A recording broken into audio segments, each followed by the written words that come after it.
tell you what, trying to fix this lighting, living in this travel trailer and not having any like space or an office to sit in, it's crazy. But pray that the Lord brings us a new home soon, because we're going to be moving out of this travel trailer. We lived the experience, we can check that off our bucket list, and now we're ready to go back to regular living. I want to show you this real quick, something I'm making. I'm learning I've learned how to crochet, thank you to God and YouTube. And now I'm kind of just making a placemat. I can't really do anything round yet though. I've tried to do the roundy stuff and I get confused. Okay, so why am I making this video? I'm making this video, it kind of goes along with a video I made last night. And I was kind of upset about watching TV the other night and seeing a mentalist on mainstream TV. Because I don't like when I see things like that, because I'm going to tell you how the Lord rescued me. So after my brother passed away, I was devastated, and I didn't get to say goodbye to him, and the way he left was so tragic. And so I decided that I was going to try to talk to my brother, because in my mind I thought that our loved ones were here in spirit wandering around, and we just couldn't see them.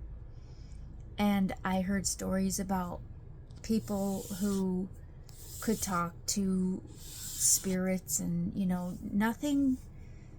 I didn't look at it as anything demonic. I just thought that there were certain people that had a gift to talk to our loved ones in spirit. And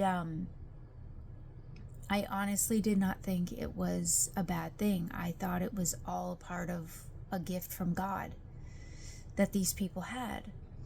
So I decided that not only was I going to look into that, I wanted to become a medium myself. So I started buying some books and studying a little bit about what mediumship is, and I started going down that rabbit hole. And it got to a point where God said, I got to put a stop to this, because she is going to go too far. And one day I was folding laundry, and I was listening to music, a song on the radio, and I felt God just touch my heart in a way that I've never felt him before. It was this love that I've never felt in my body before. It was so intense. It was like he introduced himself to me for the first time, like to me. And it was a love that you will never find on earth in a human, in like a normal one of us humans. No way. This love was stronger, deeper. It was just this overwhelming feeling of fatherly, brotherly love. I felt God, I felt Jesus, I felt so much in this moment.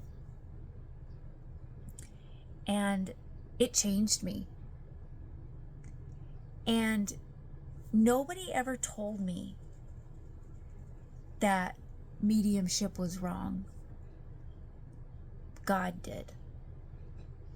And God showed me places in the Bible where he specifically says to stay away from mediums and stay away from psychics and fortune tellers and witchcraft and all of that kind of stuff because it is demonic.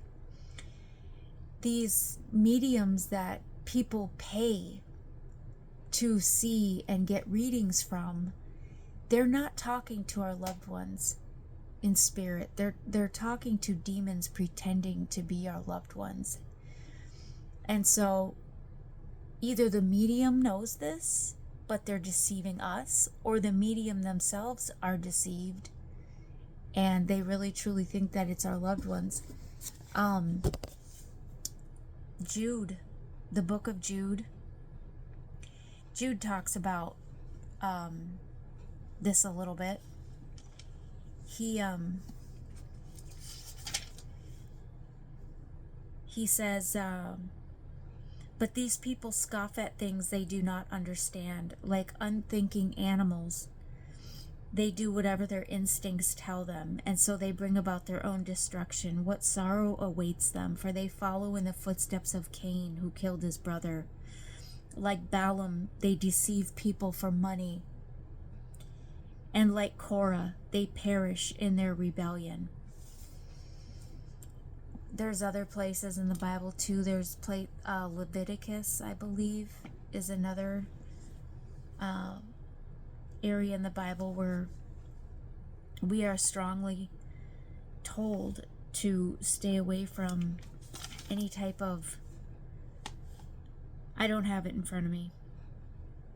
I wrote down the scriptures. It's in a notebook, not near me right now, but there's areas in the Bible where it tells us that we are to stay away from fortune tellers and psychics and things like that. But see, at the time I didn't know that, but God rescued me from that. And like I said, I felt a love that day that I've never felt before, and ever since that day, it was August 29th of 2023, that I've never been the same. It was like the old me is totally gone, and I know now what it feels like to be reborn. And it's not something we can force. It's not something that we can do on our own. God rescued me, and he has a different path and a journey for each and every one of us.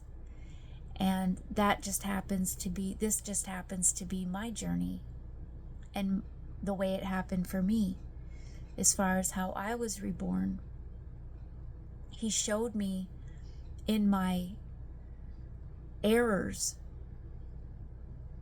who he is. And he showed me the truth as I was going down the wrong path. And I want to share that with you because when I saw that mentalist on TV the other night, I got really angry because God rescued me from that kind of stuff. And God showed me how deceiving and how wrong it is to even... Oh, and this mentalist on the TV the other night, I looked him up, and talk about deceiving people for money.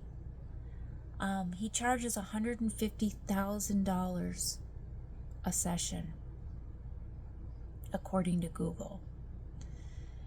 That's robbery. That's crazy. And I'm not here, I don't want to sit here and talk down on anyone, but I will pray for that man. And he claims that he's not a psychic and he's not anything like that, and that he just uses body language and whatnot. I forgot how he worded it, but if you Google, but he does consider himself a mentalist, and if you Google the definition of a mentalist, it specifically says psychic and all the bad stuff, all the stuff that the Lord rescued me from. So I got really passionate about it because I don't want anyone to be deceived like I was. I was deceived. I was watching other psychics in videos on YouTube, and I was just intrigued. before the Lord rescued me, and I thought, I'm really going to be able to talk to my brother. I'm going to really, I was convinced that I was still going to be able to hang out with my brother every day, even though he passed. And the Lord said, no, Eric is with me, and Eric is resting. And so the Lord picked me up off that wrong path, set me on a high rock, like it says in the Psalms, and he put me on the right path. And he held my hand the entire time, and he still holds my hand to this day, and he's gonna hold my hand until the end. And he's like that with each and every one of us when we follow him. And I want to kind of share that little testimony with you, as far as, because I grew up in the church. I mean, I was always a believer. I just wasn't following Jesus. And I did not, like I said, did not realize that our loved ones were not here wandering around in spirit. I thought they were, because that's what we were told. That's what I was told. That's what a lot of people think. A lot of people think their loved ones are here in spirit. And you know what? Maybe they are. I don't know. God knows. But all I know is we're not supposed to talk to dead people because they're resting. And all I know now is that I talk to God and I talk to Jesus, and that's it. And if there's something that I really want to get off my chest, or something really heavy on my heart that I would love to just tell my brother, I tell God instead. And I say to God, I'm like, if you want to give Eric this message, if you want to wake him up real quick and tell him what I said, that's all your decision.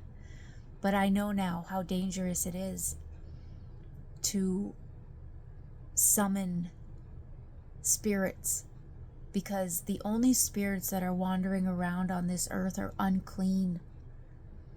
Satan is the one that's prowling around, patrolling this earth, and we don't want to get involved with anything like that. So our loved ones that have passed away, they are resting. They are not wandering around here in spirit, because to be absent from the body is to be present with the Lord. And so I just wanted to share that and let you know my little testimony as far as how I went from believing to following Jesus. And he did that for me. I didn't do a thing. I was going down the wrong path, if anything, and he picked me up and put me on the right path. So just want to share that in case anyone out there is being deceived like I was. So I hope maybe this helped somebody, and thank you for listening to my little story. And yeah, I guess that's what I have to say. I don't know how to end my videos because I'm not really good with words. I'm like Moses. Moses begged God, please don't let me do this. Please don't make me do this. I'm not good with words. I fumble over my words. I stutter. Please, please, please. And God said, no, you're doing it. But just because you're whining so much, I'll give you Aaron to be your mouthpiece. Except I don't have an Aaron. I just fumble. Oh, well. Okay. Well, I love you. You all have a great night. God bless.